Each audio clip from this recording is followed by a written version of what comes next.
You're listening to LVB Podcast Show with your friend, advocate, and host, Alvaro.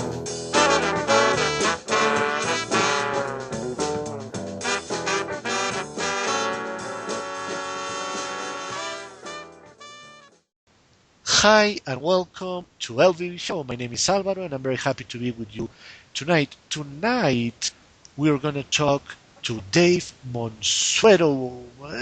Perfect. Is there? Okay, thanks, Dave. So he's one of the minds behind BossJock application. As you know, this is a wonderful application to do podcasting, to become a DJ, radio host, things like that. It's super powerful. And before I introduce Dave, I just want to say that if you want to be on the show, you can email me at lowvisionbureau@gmail.com, and I'll be very happy to have you on. This application works super well with VoiceOver, the screen reader for the iPhone, iPad, and iPod Touch, and these days the Apple Watch as well. So what can I say about Apple? They are great. And so that is why we have Dave, because I know listeners may be thinking, okay, what does Dave have to do with the blind community? Well, because the app is totally accessible and he cares about that, which is great. So thank you, Dave, for being with us today. Alvaro, thanks so much. It's great to be here. My pleasure. And the first question for Dave is, what can you tell us about who, why, when you created BossJock? Well, BossJock Studio, the first version launched in June 2012, and the impetus, in some ways, was based on my first podcasting setup. I'm a major procrastinator. If I have to do a bunch of edit work, chances are I leave that to the last moment. So I have a problem being prolific in content creation, unless I'm forced to just jump up and do something. So public speaking, I can jump up and do it. But if you ask me to write a paper, it's going to be late by a couple of weeks, and that's why I didn't do so well in college. But my setup back in 2004, 2005, when I was podcasting, was to run a little iBook and to fill up the iBook with a bunch of QuickTime players that had music and sound effects and that sort of thing. And then I would use GarageBand and an app called Wirecast to capture the sound of my voice in addition to all these little sound effects and music and background music. So, with some limited experience working at a college radio station, I wanted to do a podcast the way somebody who works in radio might do it, which is to say produce it live, sort of on the air but to tape. And so in 2012, a former partner of mine, we used to work at a company called Libsyn, a podcast hosting company. And we were sort of trying to find something new to do. And he was showing me this recording engine, this audio engine that he was creating called the KiloJam engine for the iPhone and the iPad. And at that point, we decided to try putting together a podcast recording studio based on the idea of producing in real time. So that's sort of how BossJock got off the ground. That's a powerful, powerful beginning for our listeners, I have to say. Maybe too complicated. I got to figure out how to say that in 30 seconds or less, I think. Well, but let's go into the application itself. Our listeners may be thinking, okay, so BossJock Studio, it sounds pretty nice. What can I do there? So the idea is to sort of combine a recorder with a soundboard.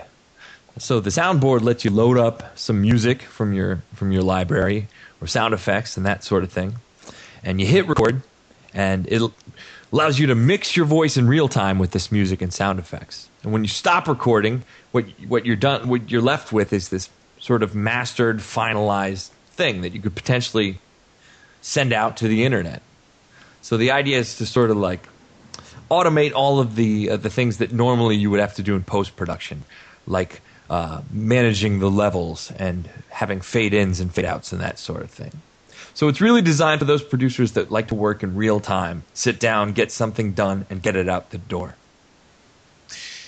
Why is important for you, Dave, in your application to be accessible for voiceover? Early on, when I worked over at Libsyn too, we were designing software there, and I had an experience where we created a brand new version of our interface, and that was the first time I sort of had an experience interacting with the voiceover community and the visually impaired users. We had made some very drastic changes to our system and got a lot of input about how poorly the new design functioned, and that stung because when you're looking to make something, you want to. What you're looking for afterwards is that aha, that great job, that you've made our lives so much easier, that sort of thing. It's a little thing that keeps you moving. But the oversight in not making sure that screen readers could access the interface caused a lot of issues and pain, and never forgot that. So when we started BossJock, again, at first you're just scrambling to get a product out.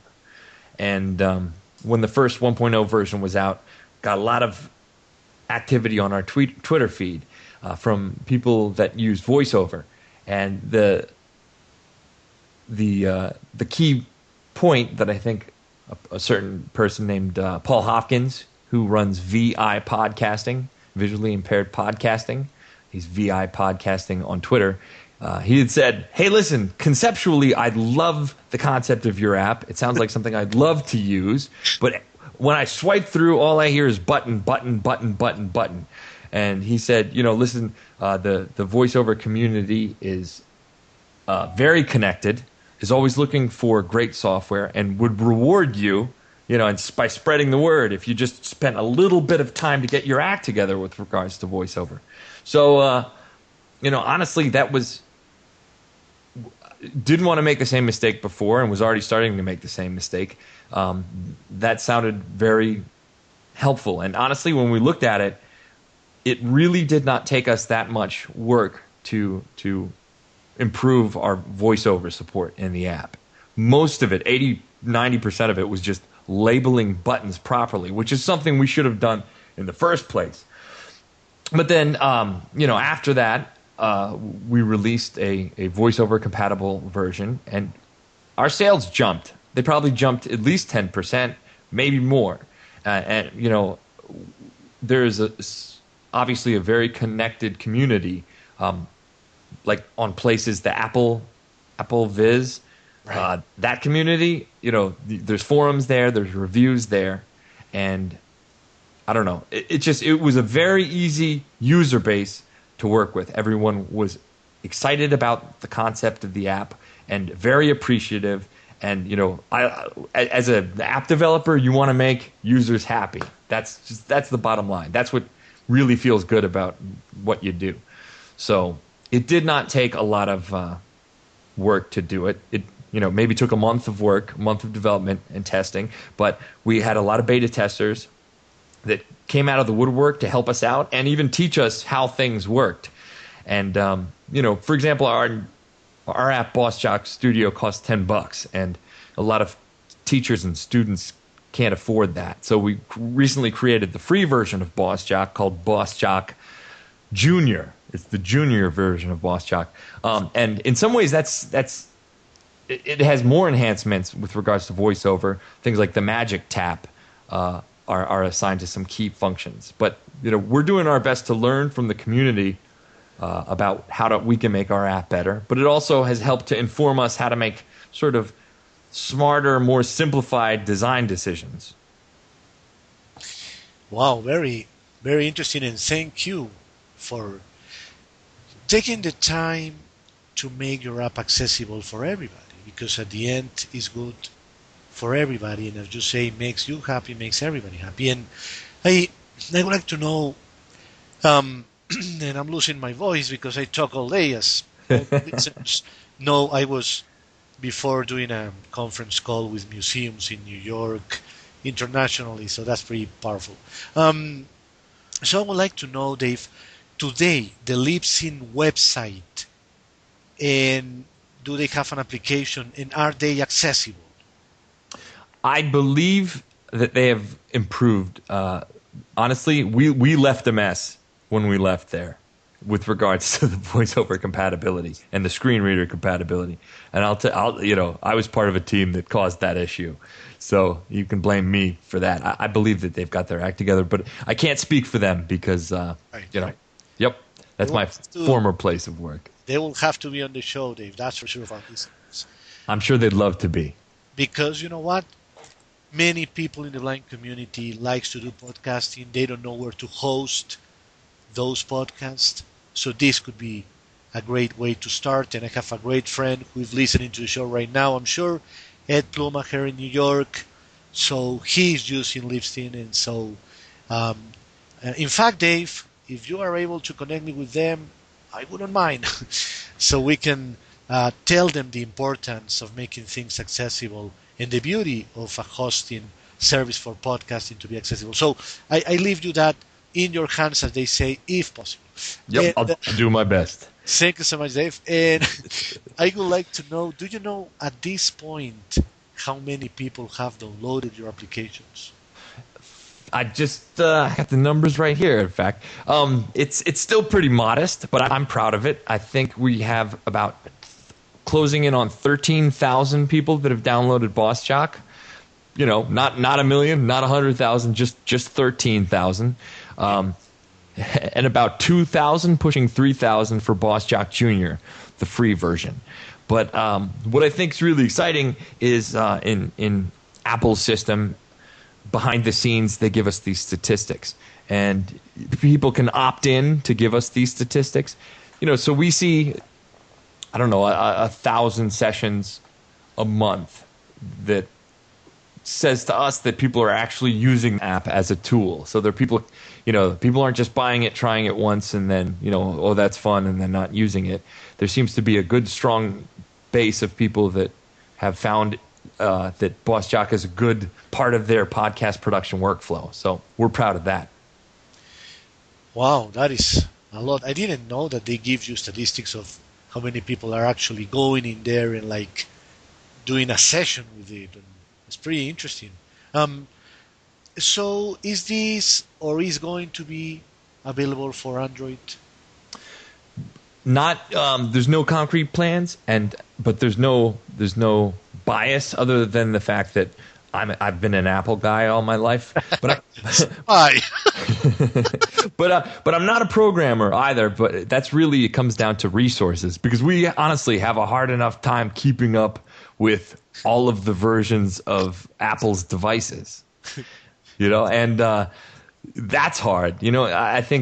I think we would probably move to OS X first because it shares the same DNA in a way. But Android is certainly becoming a much more compelling platform. Initially, the biggest problem was, and this was the test that we did when we decided to pursue the project of building BossJock. We wanted to see if you could record your voice and monitor your voice in real time. And that's something, you've been able to do on the PC for a long time, PC and Mac. Right. I come from in high school, I worked in a music studio, and in my 20s, I worked like doing some mastering for independent companies and that sort of thing. So I'm an audio guy, and I realize this isn't everyone's position, but my position is, if you're recording audio, you need to hear what you're capturing, because that helps you get the best audio you can down to tape. And you need the monitor as feedback to help you improve your performance and to make sure what you hear is what you get as an end product, especially in BossJock that attempts to do all the mixing and mastering in real time. So we wanted to see what the delay would be, because if you've ever worked on a system where there's a significant amount of delay, it messes with your brain. Yes. You have headphones on, you hear yourself in the headphones, it awakens a different part of your brain, and then you lose your train of thought. And we did the test on a iPhone 3GS, so this is like 3 years ago already, and we were amazed at how low we could get the latency. It blew our minds, and we had an excuse that stood for a while, which was Android couldn't get their latency under 10 milliseconds. So whereas on the iPhone, on the iOS, we could get the delay, I'm going to get really nerdy here, under 5 milliseconds. So you start hearing a real slapback delay at around, 15 milliseconds. The point is that feedback loop was still too long in Android. The delay of listening to your voice, if you went "tuh," you would hear "tuh" a second later in your headset. That's not enough. That's not a low enough latency for us to build a compelling product. That said, I know Samsung lately has been building their own audio engines. So that very much may change. And there are certainly some interesting apps, like one called Audio Evolution on the Android platform that I think is a very feature-rich multi-track app. So it can be done. We would just need a lot more resources at this point in time. So Right. Yeah, Android is certainly improving. I have to say something for our listeners. Someone may think I'm biased, and you may be right. But I think, Dave, maybe you're going to correct me now, although we are both Apple guys, but still. Is it correct to think that for Apple, music and sound is important?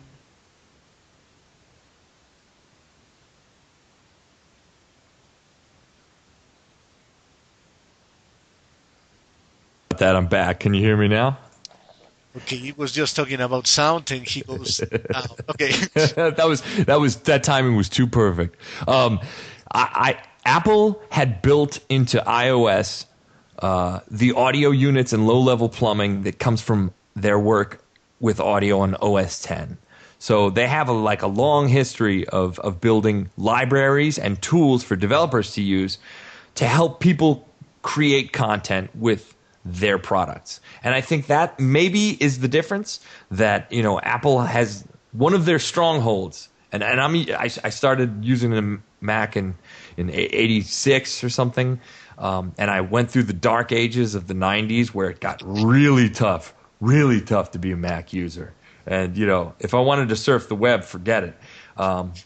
But designers never left. I think a lot of designers never left. And I think, when they started doubling down on content creators, like with iMovie and with GarageBand and that sort of thing, they really went back to the fact that they wanted to serve the creative community. And that's long been, I think, one of their core audiences. And I think, like any company, you don't want to lose your core audiences. So I think that lineage of protecting artists and content creators was very much built into iOS from the start.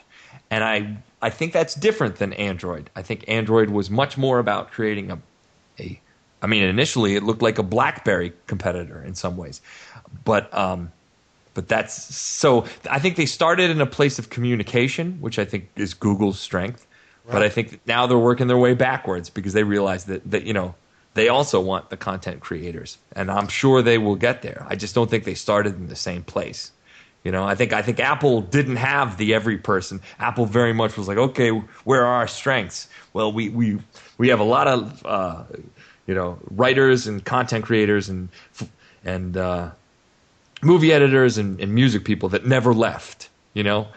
It's funny. I have a friend. He's a rapper, and he's using his same setup from 1996.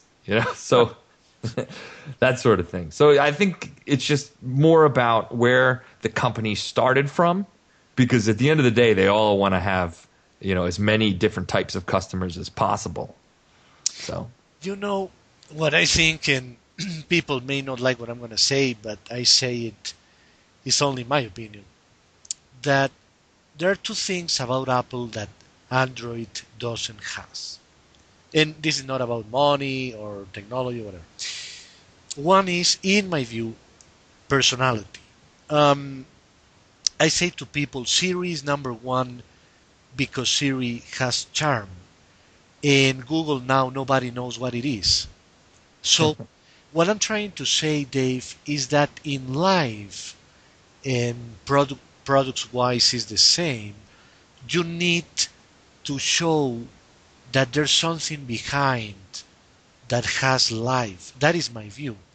When you look at Android and you see someone coming out from Asia talking about their products, I don't feel moved. I feel like, yeah, another product. When I feel that you have this British guy who is a great designer from Apple, or Tim Cook, or it was before Steve Jobs, in my case, I find that there is something that is alive, that Siri is alive, that the new the Apple Watch is alive, that HomeKit with Siri is alive. That is the way I see it. So that's the way they have come to be part of my life, to be honest with our listeners. I would like to know, before I let you go, what is the approach for OS 10, for our listeners, the operating system for Mac? What are you trying to accomplish? And will this become accessible with, I don't know, either VoiceOver on the Mac or Zoom or both? How can you produce that, and what is going to be the price for it? Well, I can tell you we haven't, that at this point, it's just still a place we'd like to get to in the future. Oh, okay. We're still crunching bugs based on OS 9, and we've got a particular nasty issue with the new iPhone 6s because they did something with their microphone that's never been done before on their other devices. So we have our hands full with just bug hunting at the moment. But if we do go to OS 10, I think I think sometimes you can get away with charging more on OS 10. That's always a tempting thing. On the other hand, I don't know. It could be essentially the same app. But I do know that we would absolutely approach it knowing full well that it's in our best interest to support screen readers, VoiceOver, any of those technologies with regards to accessibility. So, and Apple's tools are very robust, and they just, you got to give it to Apple for that. I don't know the state of those sort of things on Android. Because like I am an Apple nerd, but for something we initially didn't know about, it's remarkable how many tools are at a app developer's disposal to do the right thing at the end of the day. Right, and I have to ask, because I know our listeners may be thinking, you cannot let him go before he talks about what you just said about the iPhone 6s microphone. What do you mean by the change they made?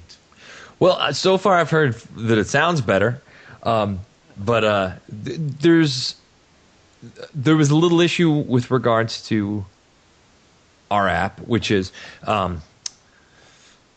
with BossJock. Like I said, we designed it to use headphones with, but there are still a ton of users that use it without headphones. Oftentimes they'll just sort of manually trigger things and record. And on the iPhone 6s currently, if you do not have your headphones plugged in, the microphone won't pick up anything. And that just happens to, it comes down to some really boring reasons with regards to sampling rates and the microphone. It's just an incompatibility that they're, occasionally Apple changes a core piece of their hardware. And in this case, it seems like the 6S microphone seems to be an upgrade, but it operates differently. So it just caused the bug for us that we're currently trying to figure out how to fix. So, but that will be fixed in due time, like everything in life. But it's a good thing. I mean, as a user, you think it's good. You know more than I do, obviously, about these technical things. You think it's a good improvement. I'm the least technical of between me and my partner, but I just do my best to understand it. But as far as I know, I think I've heard it as an upgrade. One of the guys in our app called BossJock Jr., we've actually started something called the Cart Store. We're selling rights cleared music, and one of the producers there, his name's Andre Louis. You could find him on Twitter. He's Freaky Foof, FreakyFwoof. Freaky Foof has been putting out rights clear tracks for free and giving them away to people for years. But anyway, he has a 6S. He's a voiceover user, and he uses BossJock, and he's told us that he says the microphone sounds a lot better than previous versions of the iPhone. So people have that to look forward to. That plus Siri hands-free plus a much better camera plus 3D touch. I'm getting hungry to get it. It's a great upgrade. I mean, I don't think the 5S had as much exciting things I don't see as the 6S. So for our listeners, I'm getting hungrier every day to get it, but I'm gonna wait for the iPhone 7 still. But it's a little bit hard today. How thin? It's going to be as thin as a credit card. Which one, the 7? I don't know. How much thinner can it get is what I'm saying. That is correct. You know them. They are obsessed about certain things. And, Things is one of them. So, Dave, for our listeners, how can people download the applications and get in touch with you? We have a site up. We are BossJock, BossJock app. I can't say it that fast. BossJock.com. That's our homepage. We're BossJock app on Twitter, BossJock app on AudioBoo, and Facebook.com/BossJock app. Those are all our places. And if you go to our site, we have links for both BossJock Studio, which was our original power user version of BossJock, which is $10. And we also now have BossJock Junior, which is free. So if you just want to give BossJock a spin and see how it works, BossJock Junior is in the App Store and linked on our website as well. So we'd love for you to check that out. And we'd love the feedback. So hit us up on Twitter and let us know what you think.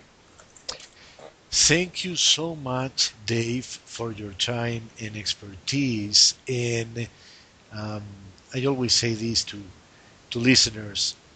What a wonderful job app developers are doing these days. I know people sometimes complain everybody would like to have a perfect planet. I have news for you, that will never happen.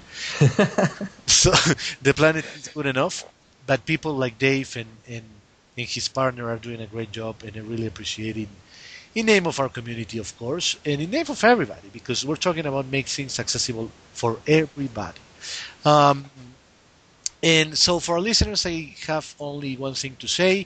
If you want to be on the show, email me at lowvisionbureau@gmail.com.